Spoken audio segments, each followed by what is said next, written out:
Welcome, everyone. It is great to have you with us. Thank you so much for joining us for this SWAT talk about how Swarthmore realized its hoop dreams, featuring Swarthmore men's basketball coach Landry Kosmalski. My name is Jason Zengerle. I am a member of the class of 1996, and I will be the moderator tonight.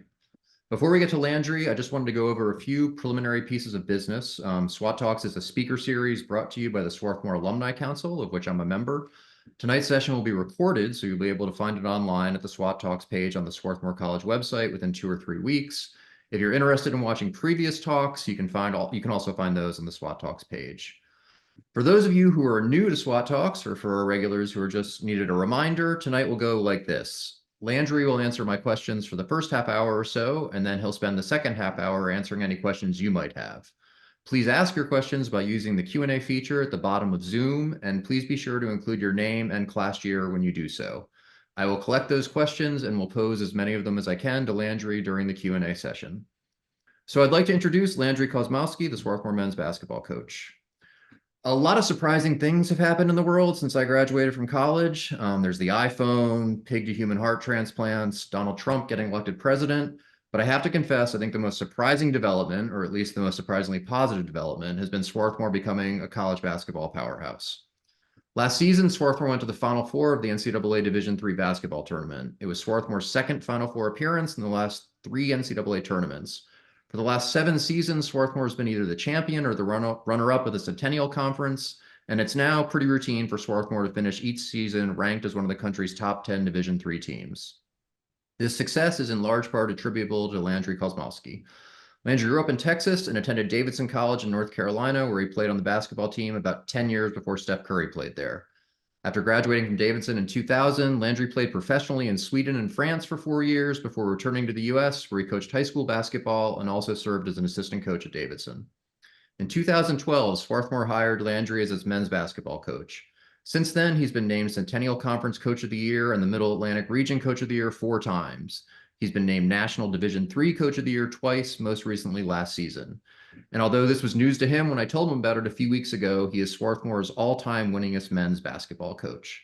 So without further ado, I'd like to thank Landry Kosmalski for joining us tonight. I thought I'd start tonight's talk by asking you about this year's team. You've played a very tough early season schedule, going up against a bunch of top 25 teams like Washington University, NYU, Hampton-Sydney, and you have a 7-3 record going into the holiday break. So how's this season's team looking? Well, first of all, thanks for having me, Jason, and glad to be here. Regarding this year's team, we have a group we just really like a lot. I think it is, we keep telling them every year, every season, the journey's a little different. This has definitely been a different journey. Just overall, we're fairly young.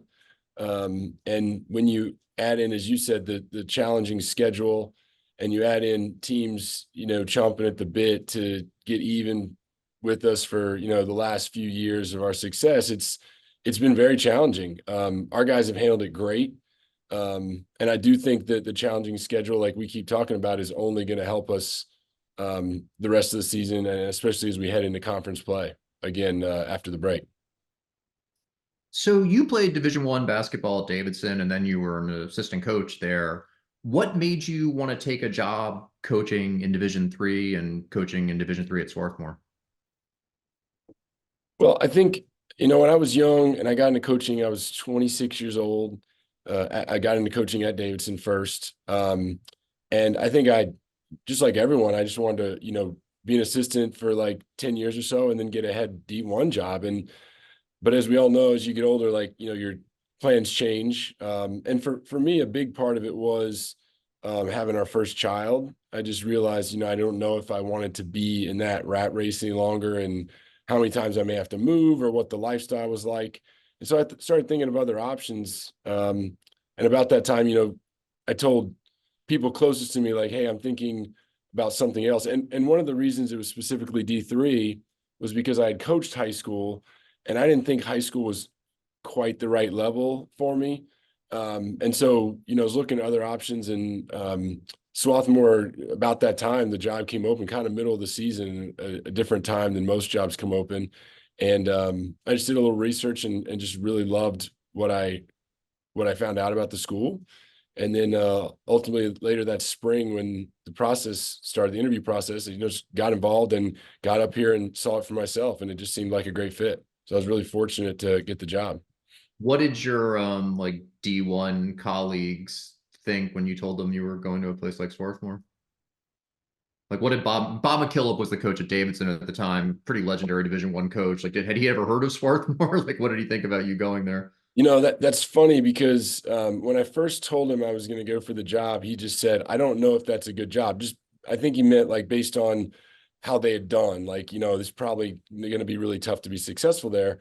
And I said to him, I said, "Coach, there's probably going to be like 8 jobs open this year, and there's going to be like 3,000 people going for 8 jobs. Like, beggars can't be choosers. You just got to figure out if it's a good fit for you and if there's a chance of success." And so I did come again. I came up, just being on campus was a big thing. Just meeting the people, seeing the campus.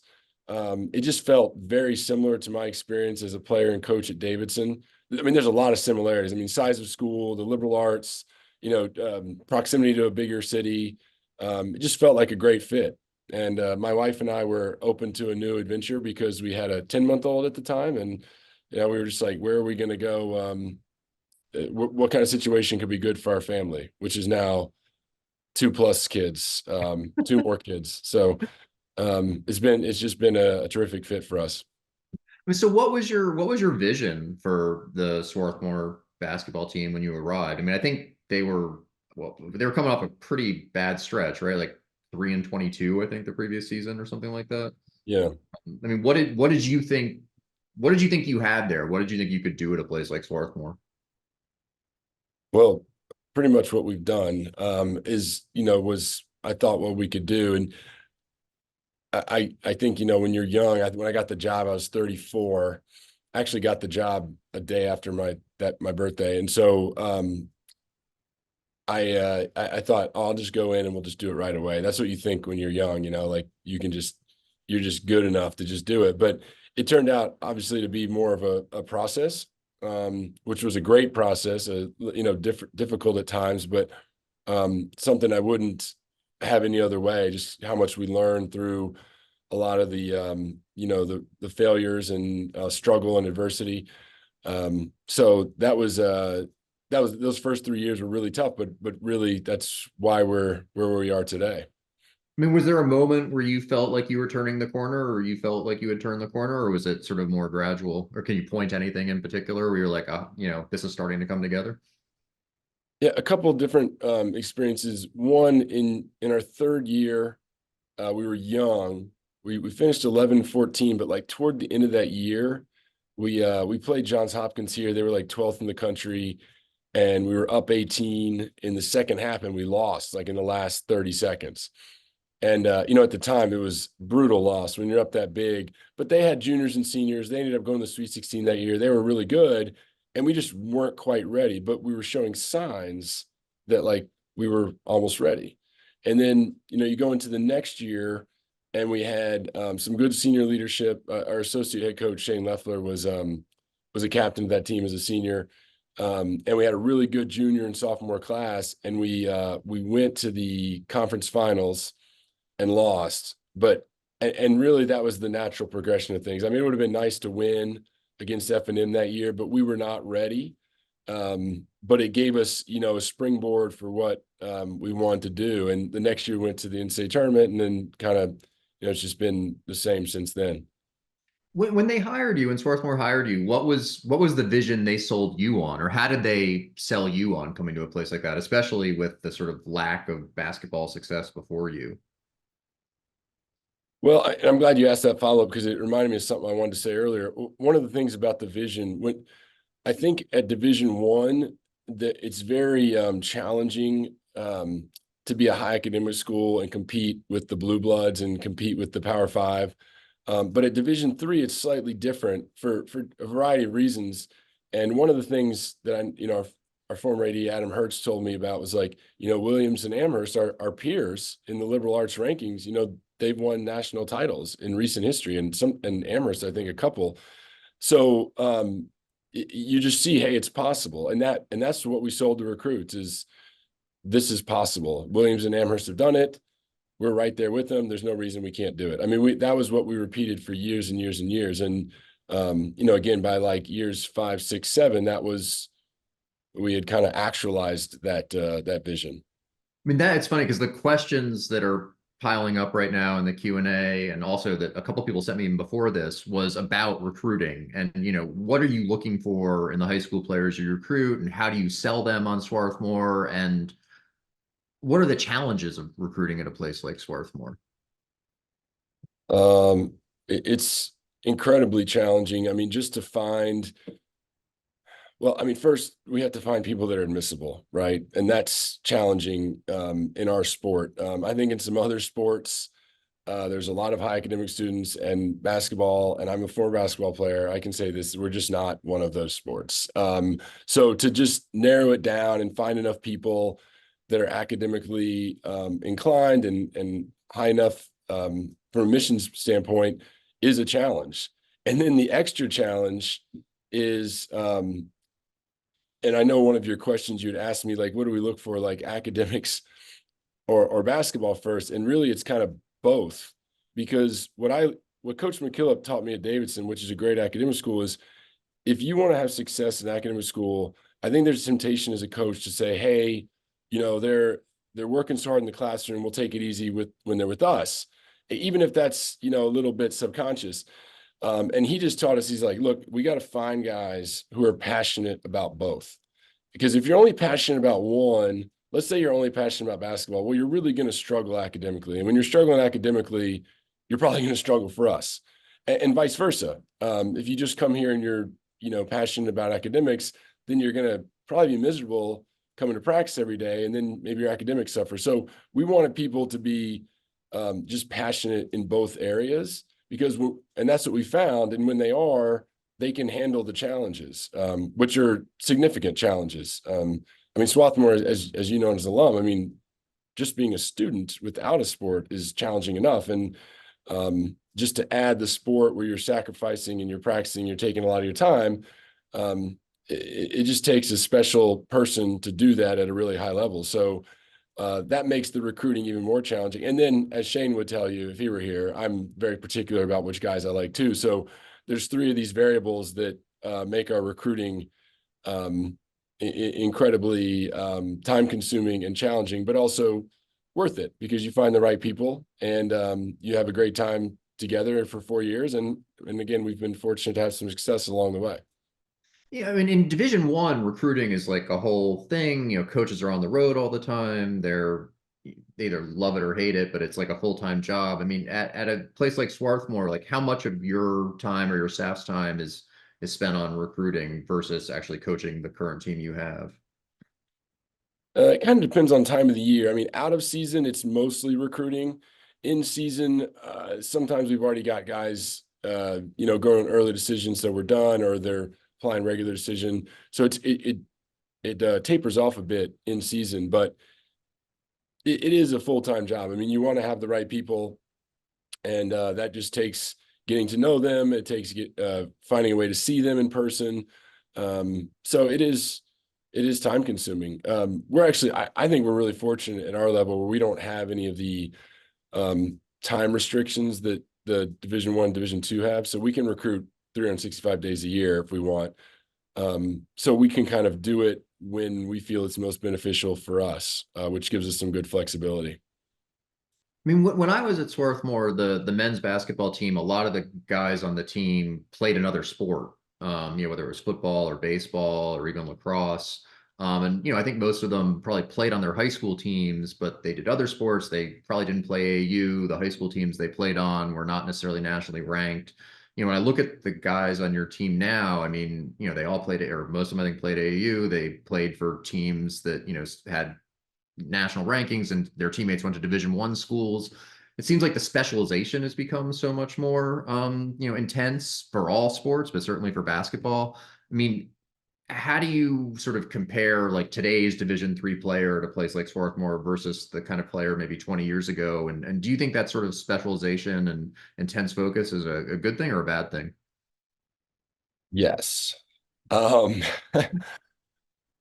I, So this has been a trend for, I would say, like the last, maybe 10 to 15 years. And I have my own personal thoughts on it. One, I think there's definitely benefit to playing multiple sports growing up.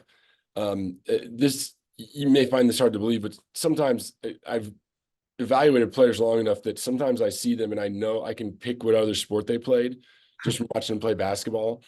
Like soccer guys have a certain feel, football guys have a certain feel.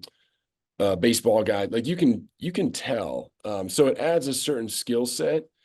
And also I think there's a real injury prevention benefit to playing multiple sports, using different muscles, being on different surfaces.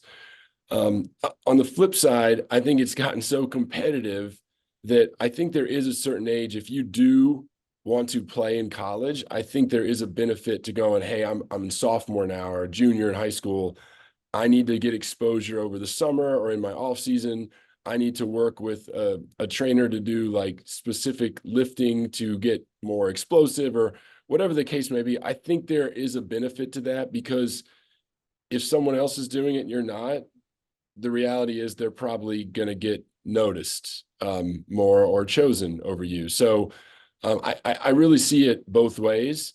But I would encourage younger athletes to play multiple sports as long as you feel you can. And then when you can't, when you do specialize, just make sure you're doing it uh, with IQ, not just like, and I say this because this was me as an athlete. I did not train particularly intelligently, which is why I think I have some knee and back problems. And I would just say like getting with an expert and figuring out how you can do it that the right way for your body, I think could pay major dividends when you're 45 years old, for instance. I mean, does the team now, do you have like strength and conditioning coaches and things like that? Does that reach the level of Division III basketball in a place like Swarthmore? Yes. Really? Huh. Yeah. We have two strength and conditioning coaches on staff. Our head, Chris McPherson's been here 7, 8 years. He's terrific and works with all our teams. And he just, again, I think he's obviously being here 7 years and we've had a lot of success. I think it's definitely a huge contributing factor because it is an important part of our game and all college level athletics. Did you have that when you got to Swarthmore? We did. I mean, how much of you had to sort of bring the administration and the athletic department and faculty and staff along? I mean, I feel like there are definitely Swarthmore alums and they probably current students who are skeptical about the value of college sports. And what do you think the benefits are to a school like Swarthmore of having a men's basketball team that's a national championship contender? Like, what if you're facing a skeptical faculty member, or skeptical alum, skeptical administrator? Like, what do you say to sell them on what you're trying to do and the benefit overall to a place like Swarthmore? That's a good question. And I remember being at Davidson and there was one professor who every year was spouting off that we shouldn't have a basketball team. And we just kind of always felt he was in the minority because, a lot of people loved our team and loved our program. But I think it's fair for everyone to have their own opinion. I think people who maybe didn't grow up doing it or grow up around it, I can see where maybe they don't understand it. And I think that's fine. I might not understand why they do what they do. I do think too, the other piece of that, I don't really know that it matters that we're a national title contender in terms of why we should have athletics. I think it's just more about how we're doing it and not really results based. And I say that because a few years ago when we made our first NCAA tournament run, we went to the Elite Eight in 2018. I just remember getting a lot of emails from fans. And I remember reading them to our guys and I said, like, it wasn't that we were winning. They were all commenting on how much our guys obviously cared about each other and how much they supported one another. And I think the thing that if you haven't played a sport or been on a team, I think the thing that's hard to articulate to those people who haven't done it is we get so much benefit from being a part of this thing that's bigger than our own self. And I think we all want that in life. And so I think when you can portray that when you're competing, I think it inspires people, even if they can't quite tell you why. So, I think at D1, there's the benefit of like, oh, Alabama wins a lot of championships, so they're going to sell a lot of gear and they're going to get a lot of money. And I mean, that may be a slight bump at Swarthmore, although I do think alums that are proud of their school are probably more likely to give money. But I think the financial piece is very secondary to just people who went here and love the school, and you get into life and you're busy and you kind of forget why you love it. And then you see a team that's, maybe you see them streamed or maybe you go to a game and they're representing what you love about the school. I think that just kind of brings you back and reconnects you. And so I think we're just trying to do this in a way that really represents Swarthmore well, in terms of like, these are the kind of people we want to be. This is how we want to play the right way. And I think I think that resonates with people. And so I think that's the value. And then the second value, besides what it does for others, is I think if you do it the right way with your team, be it our team or any team in our department, I think you're just preparing for us, these men for life, not just to be participants in life, but to be leaders. And I think we get that feedback from our alums a lot, just that they just feel like they have a leg up on other people in their fields because of the extra challenges they went through or the different mentalities they learned here.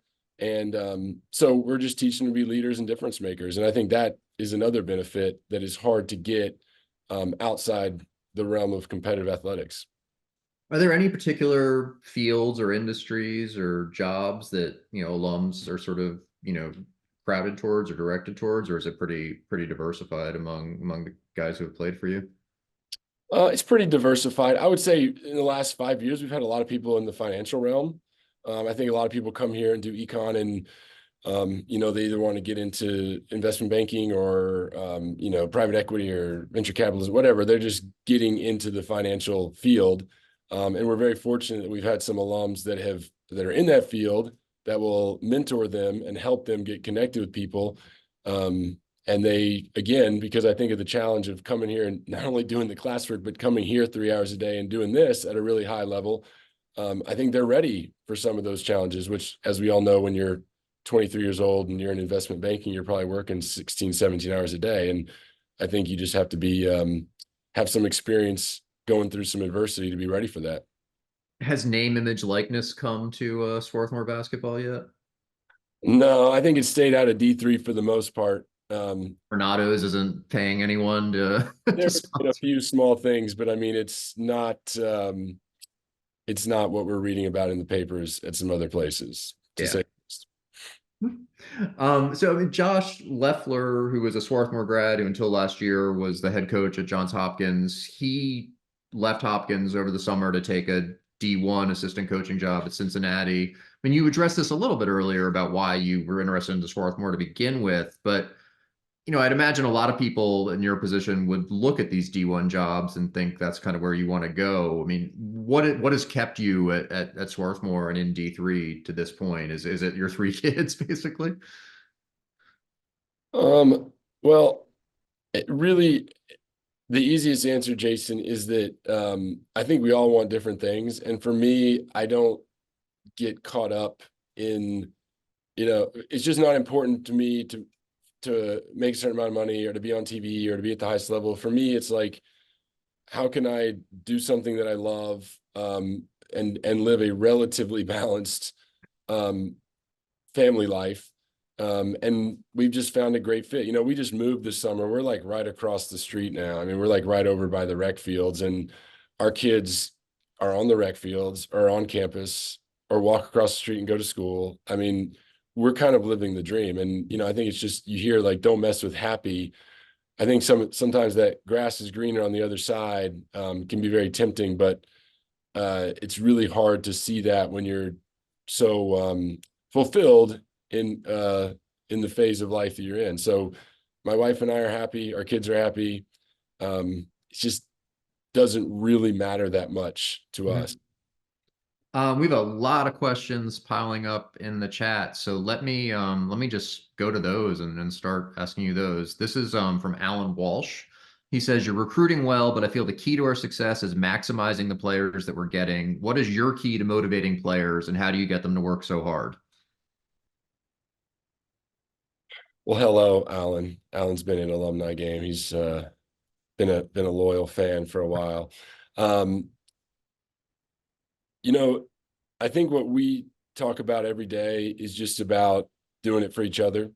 I think it's very tempting to say, hey, this is a big game coming up. We're playing so and so. And we just want to do the same thing every day. It's like, hey, you know, let's be excellent and let's do it with really good team connection and spirit.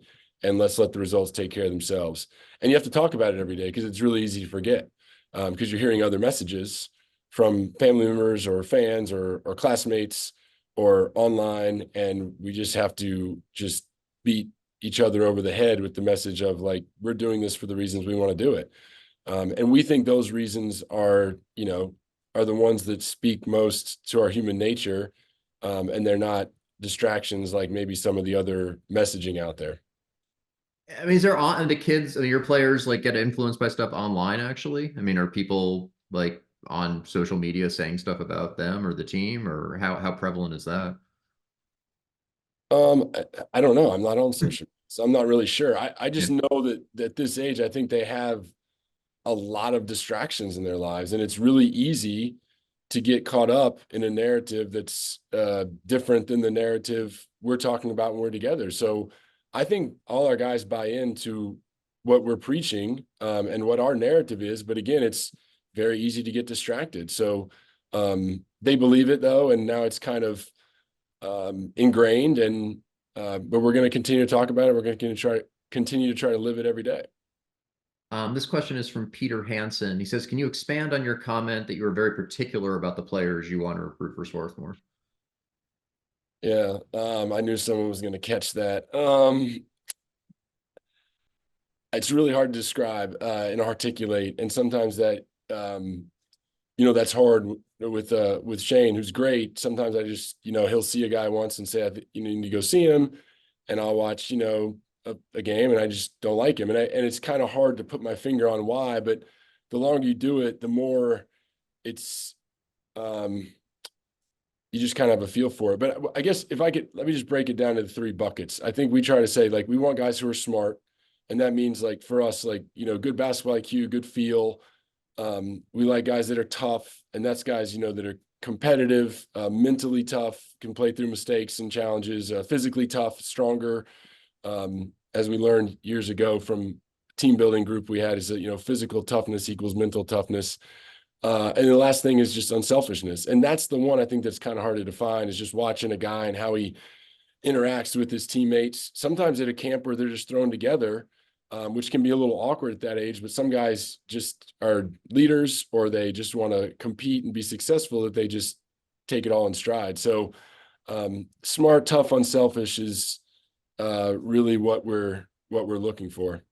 I mean, when you're looking at a high school player, I mean, how much do you look at sort of them away from the court? I mean, actually, like when you're at like a game, like are you looking at their demeanor on the bench or how they interact with the coach or the players, or how much do you have eyes on them, sort of what they're actually doing on the floor versus, the stuff that's more intangible?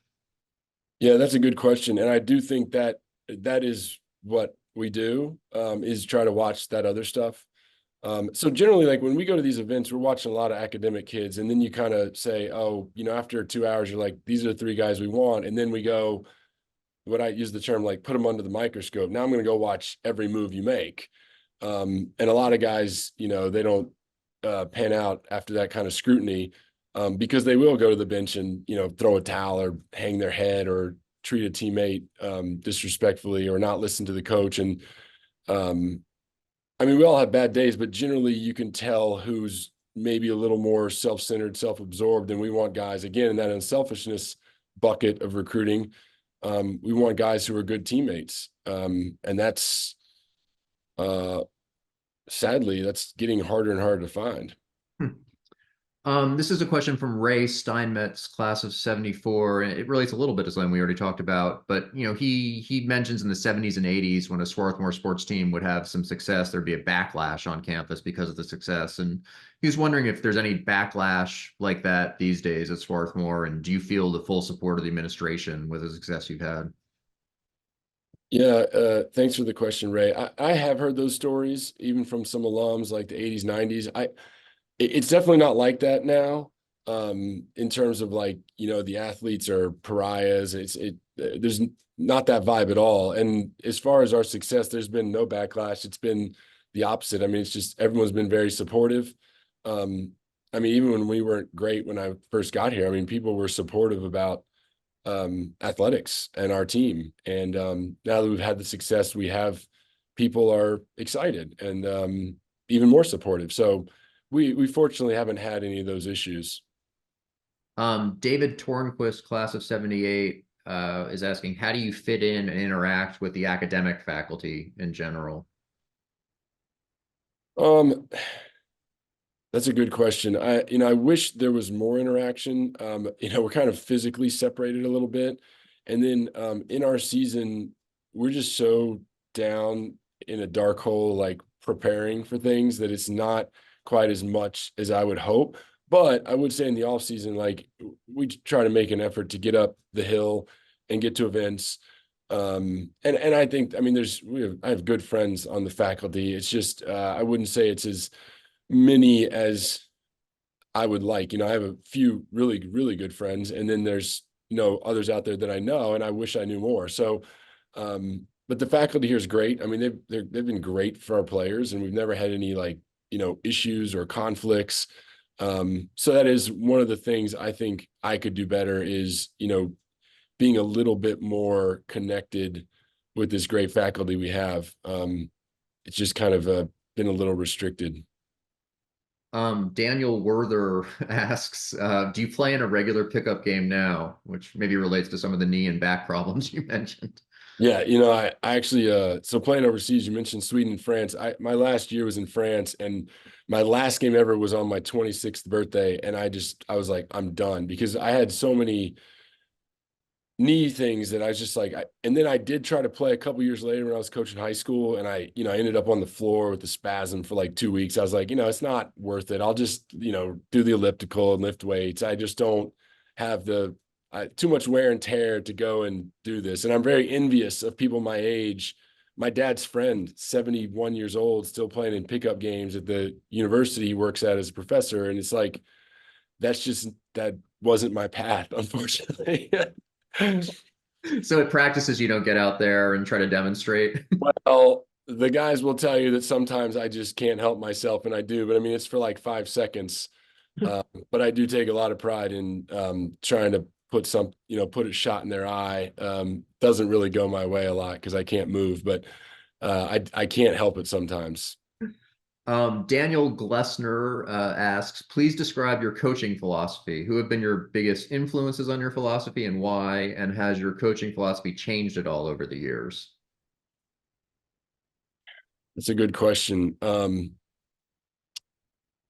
As far as influences, I mean, my parents influenced me the most, just like who I am. I realize now more and more I'm making so many decisions about how I lead just based on what they taught me. And Coach McKillop, obviously, you mentioned earlier, I mean, he's a master at this craft, and so many things that are so hard to describe, the things he taught that I think we do that a lot of people don't. So he's a huge influence. But as far as coaching philosophy, my philosophy is like that. I said it earlier, like I think success is a byproduct of getting the right people and getting them together, working really unselfishly toward the same goal. If I had to put it, I guess in 20 words, that would be it. But again, that's 20 words makes it sound simple, but it's much more complicated than that when you get down to it. Steve Heiser from the class of 72 asks, what are your practices like and what kind of culture are you trying to create? Practices first. I mean, practices are pretty regimented. I mean, we generally have, like 20 to 25 segments of practice where we're doing just, we're really big on fundamentals. So we do a lot of little breakdown drills, get movements down. I tell people jokingly, it's kind of like the Karate Kid method. If you watch the movie, it was like, wax the car, paint the fence. It was like, do these movements, and then you get in the game and suddenly you're a black belt, and that's kind of what we're trying to do is teach our guys the small, all the fundamentals and put them all together for the the greater whole. As far as culture, it really is just like our guys really sacrifice for one another. They really, I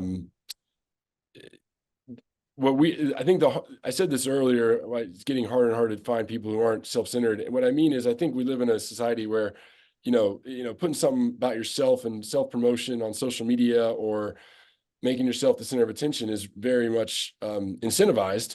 And we get them here and we're like, hey, it's not about you at all. It's just about us.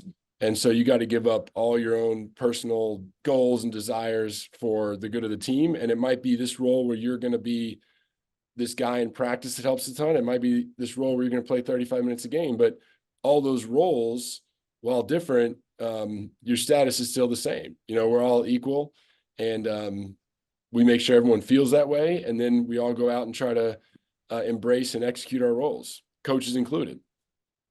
I mean, I know at the Division I level with the transfer rules being changed, it seems like there's a ton of turnover on the teams each year, and you almost have to like re-recruit the players that you already have on your team. Does that happen at a place like Swarthmore yet, or are you once you have guys, like, are you pretty confident they're going to stick around? Yeah, thankfully that has not happened. I mean, I think, again, you're an alum. People don't want to leave Swarthmore. When you're here, I mean, you're setting yourself up for life. And, again, it may come up that you don't like your playing time, or maybe you think socially it would be more exciting somewhere else. I mean, I think all guys have those things, and they can choose to go somewhere else, or they can choose to stay and embrace it. And, but yeah, we don't have to re-recruit guys every year, thankfully. That would be, I don't know if I could do it if we had to do that. That would be pretty tough.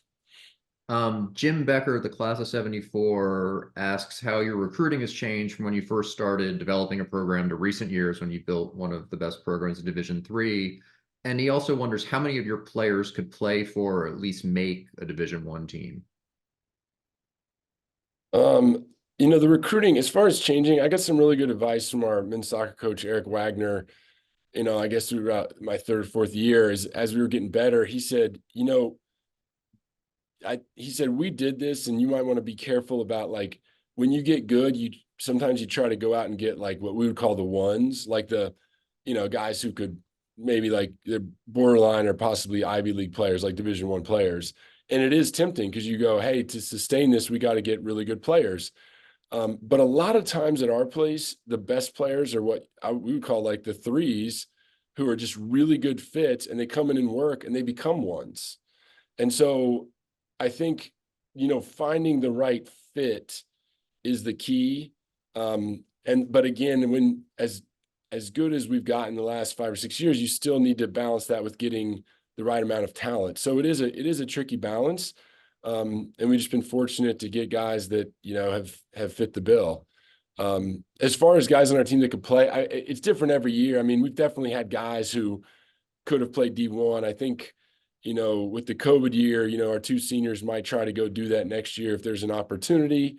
I'll give you an example. Vinny D'Angelo, our senior, he's an All-American as a junior last year. And the last 2 summers, he's played at Penn with their guys playing pickup, and Penn's head coach, Steve Donahue, has told me multiple times, he's like, Vinny would be all conference in the Ivy League, like, no question. Like, he's really, really good. And so I think we've had a lot of guys like that. Zach Odell was a 2-time All-American, and, probably could have gotten a D2 scholarship, but when he got here and developed, I mean, he could have played very high level. I mean, he was a really good athlete, really versatile player. And again, we've had several guys like that in the last 5 to 6 years. So it's just, for whatever reason, when they're 17 years old, no one saw that, Yeah. Jim Wilson, the class of 74, says he watched the NYU game and he saw there are multiple graduate students. How can they play D3 basketball? Because NYU has grad school. And a lot of it has to do with COVID too. I mean, guys played 4 years somewhere and they get this extra year.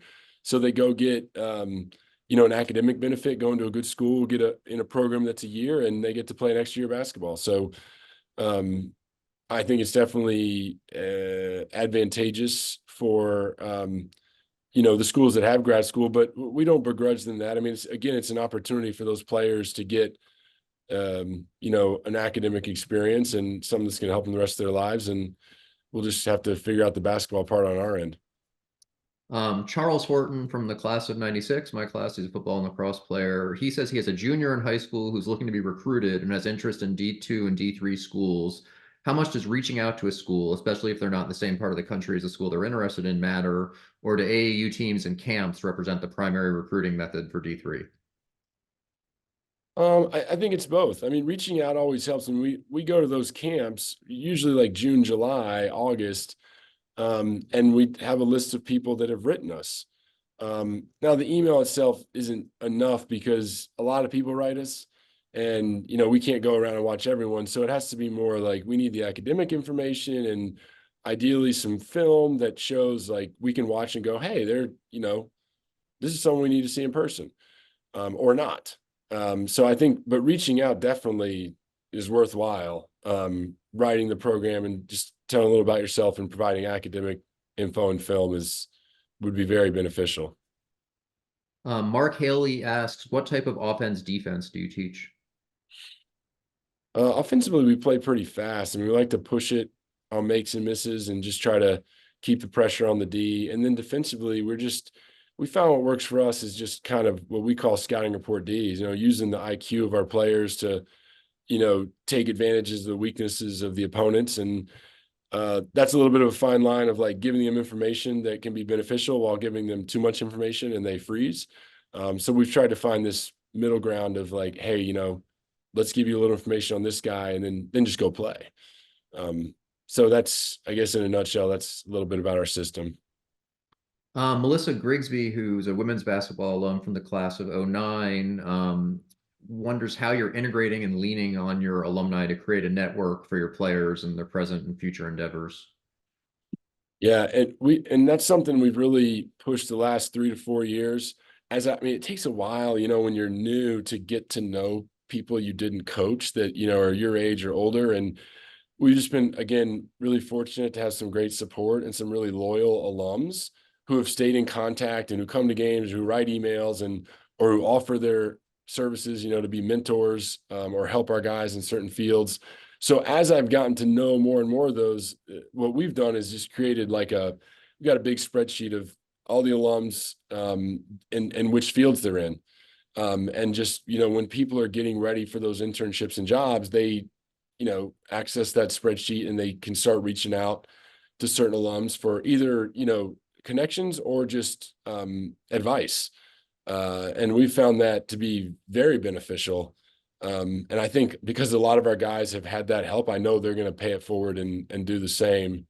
In fact, I'm definitely going to be calling some of these younger guys in 5 to 10 years and turning the screws on them to help some of our players. Have any of your alums gone overseas to play? Yes, we've had 3 guys in the last 5 years go over and play in Ireland. Oh. Ireland has a program where you can get your master's in 1 year and play like the second division. And so we've had Zach Yonda, Nate Schaefer, and Connor Harkins have all participated in that program. Curtis Trimble, also class of '96, asks if Swarthmore still had a football team, would you envision encountering any recruiting or retention advantages or disadvantages? Are you selecting all the 96 people? Because These you're are people just popping up. That's hard to say. I wasn't here. Obviously, football was gone before I got here. So I don't really know how it would have worked with admissions or retention. I do think there was some crossover with football and basketball. And I know that, sometimes those football guys being athletes and strong can help our sport. So I'm guessing there would have been, 1 or 2 guys a year that could have played. But as far as the admissions piece of retention, I can't really speak to it because I don't know how it would have worked. Steve Cargman from the class of '82 asks, what have you found is the most effective way to motivate and inspire members of the team? And how have the players been able to perform so well academically while spending so much time practicing and playing against other teams? Well, we are reminding them constantly that, um, they're doing something very challenging. I mean, which again, as alums, you all know, and to just do the academic coursework here requires so much energy and so much discipline. And then to do what they're doing for us, we just tell them like, this is, you're special. I mean, this is not, most people can't do this. You're doing it, you're doing it at a really high level. And what they see over time is like, once you get used to it, once you embrace it, like it feels great. I mean, it's really fulfilling. You also feel yourself getting stronger because of the adversity. We recognize, and I've, over the years I've been here, there are certain times a year that we have to really watch them, in midterms or finals. Like we're aware of the pinch points, and we typically will cut a day of practice around that time, maybe one day less a week or something, because we talk about it all the time. We just want our guys, we want their emotional reserve to be high. We feel if their reserve is high, that they're going to be better when they're with us, and when they're, a little burnt out or overly tired or mentally exhausted, that doesn't help anyone. So trying to find that balance while maintaining the, high level of accountability is tricky, but I think we've got a good balance going now. How much do you talk to your players about things that aren't basketball related? Like I know some coaches, even at the Division I level have like a rule where the player has to visit their office at least once a week and they have to talk about, current events or something academic or non-basketball. I mean, do you have anything like that? And even if you don't, like how involved are you in their kind of lives outside of what goes on the court? Um, you know, in the off season, in the fall and spring, I get with every guy for breakfast or lunch, and it's just totally non-basketball. So, a lot of times in the fall, that's just checking in about their summer with their family, or the internship they had, or next steps with jobs, or their class schedule, their roommates. Like we just talk about that stuff. I because it is harder when you're in season and we are so busy. And I mean, like us as coaches and them as players, where we do just come together for like 2.5 hours, and we don't want to keep them too long. Like we don't want to give a 20-minute speech about life, because they're like, we just want to get in here and we're willing to do this. But we need to get the hell out and we need to go study. So there's a balance there. I will say it is good in season, obviously, to have a perspective check and be like, this isn't all about basketball. We're all having fun moving toward this goal together, but let's remember, we had a quote of the day today in practice that was just like, I haven't used it before, but it was like, don't hurry, don't worry. Life is short, so don't forget to stop and smell the flowers. Basically, it's like I said, you guys are in finals. We get it. It's tough, but just know, like I did it. Some of your coaches here who are alums did it. Seniors done it. Like, do your job or do your studying, get it done. It's gonna be fine. Make sure you're enjoying it while you do it. So just like little perspective checks like that is, I think, very important, obviously, because basketball is not the most important thing in any of our lives. How many of the assistant coaches are alums? And there's like a Swarthmore coaching community, right? Like, isn't the Hawaii coach a Swarthmore alum? Yeah. And Yeah. then how many are on your staff who are Swarthmore alums? Two now. So Shane, our associate head coach, Shane he's been with me 11 of 12 years, 4 as a player, now 7 as, assistant and associate head coach. Um, but the one that joined us this year is Connor Harkins, who I mentioned earlier. He played in Ireland last year. This year he's back working a job remotely and lives in the area. And Hmm, his girlfriend teaches in the area, so he's here, and he loves the program, and he's a competitive guy. And so now he's on staff, that's really cool. doing a great job. Jeffrey Greason, class of 97, asks, speaking of the Karate Kid, he asks about mental training and how that can be a competitive advantage in addition to physical training. And does your team do anything specific in terms of mental training? Thanks for the question, Jeff. Good to hear from you. In terms of like working with a sports psychologist, no, although we have one in the department now, and I know some of our guys have utilized her in the past, and she's great. The mental training for us is like we're going to go practice really hard, and we're going to make a lot of mistakes, and we're just going to keep going, and we're going to keep our heads up, and you just do this every day, where it's a little bit cultish. Is like, just move on to the next thing and live in the present. And so that's the challenging practice environment every day is our mental training. Sarah Wolfolds from the class of '09 asks if you have a team faculty liaison, and either way, what would be helpful for a faculty member to do in such a role. She's in this role at her current institution, and she's hoping to be more helpful to the team. Yes, I know Sarah. Well, hello, Sarah. Yes, I think that's a good question. We do have a faculty liaison. Um, Jed Siev, he is a professor of psychology, a good friend of mine. Also, we're the same age. He went to Europe with us this year. He was great. That is a good question because he sometimes laments the fact that we don't use him enough. Um, Generally, I think it's when just like clearing up maybe communication issues. Like sometimes stuff comes up where we hear like, oh, this lab tomorrow is going to be 4 hours and it's supposed to be 3, and like that would really hurt because we have a game the next day, and our senior captain needs to be here. And so just kind of clearing up maybe miscommunications, which our faculty has always been amazing with. I mean, we've never had any like permanent conflicts. It's usually a miscommunication that we just have to get ironed out. But that is, Sarah, that's a tough question to answer because we don't utilize Jed as much as he would like. And he's terrific. He wants to do everything, but I need to think about different ways he can help in his role. And I'll get back to you what I do. Ann Seitz Brown, the class of 82, asks, what's the relationship like between the men's and women's basketball teams? Are you able to support each other? Yeah, we are. And we have a lot of double headers, especially this year where kind of all our games line up. So generally our guys are getting there early watching them, and they've always been really great about staying around and watching us. And I don't know what they're doing in the dining center, like in terms of eating together. I don't really know that. But Coach Dawn Grant, she's terrific, and I think we work really well together. And I think the relationship is a very positive one. Mark Halley asks, when things are going bad, do you criticize your players like D1 coaches, or do you try and pump them up? Well, yeah, I don't know if all D1 coaches do that, although maybe they do. I think what we try to do is just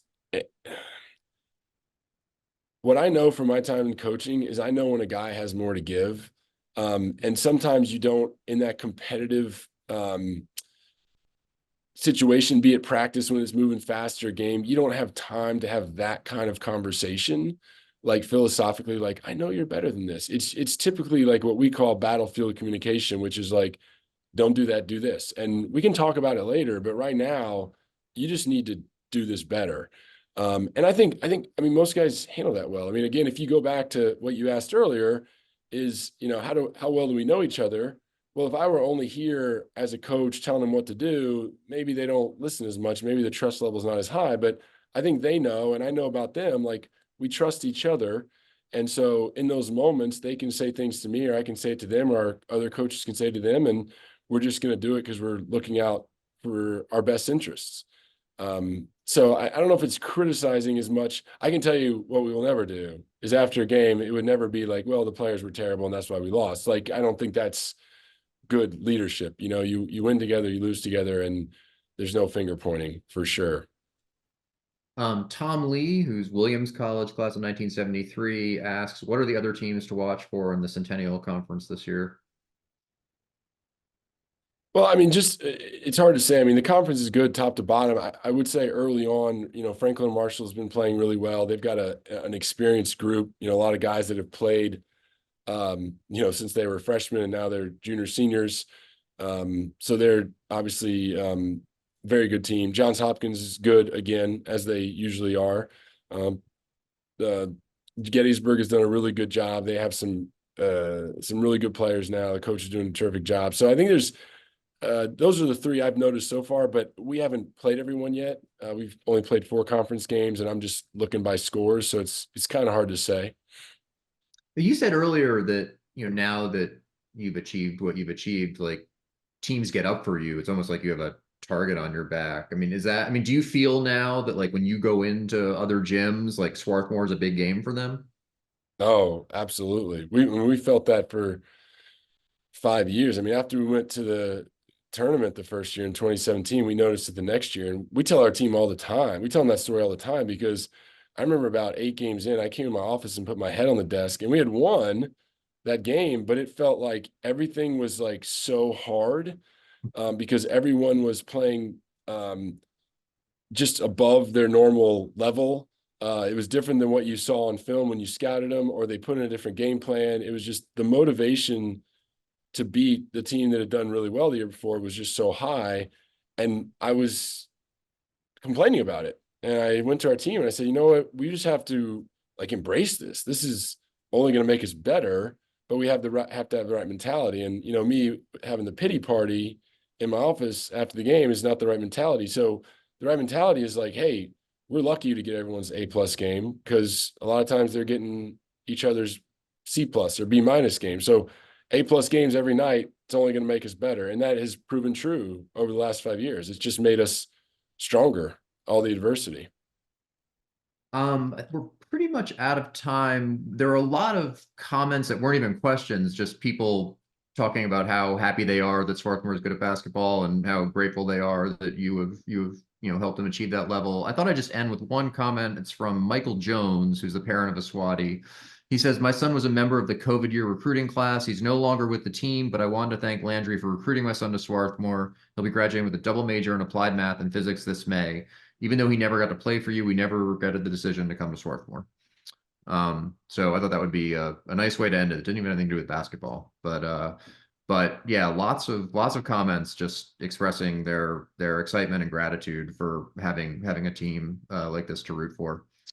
Thank you so much for doing this tonight. This was really fun, and I'm really glad we got to have you on for this. We really appreciate it. I hope you have a good holiday, and I hope the rest of the season goes really well. It'll be fun to watch the games on streaming and all of that.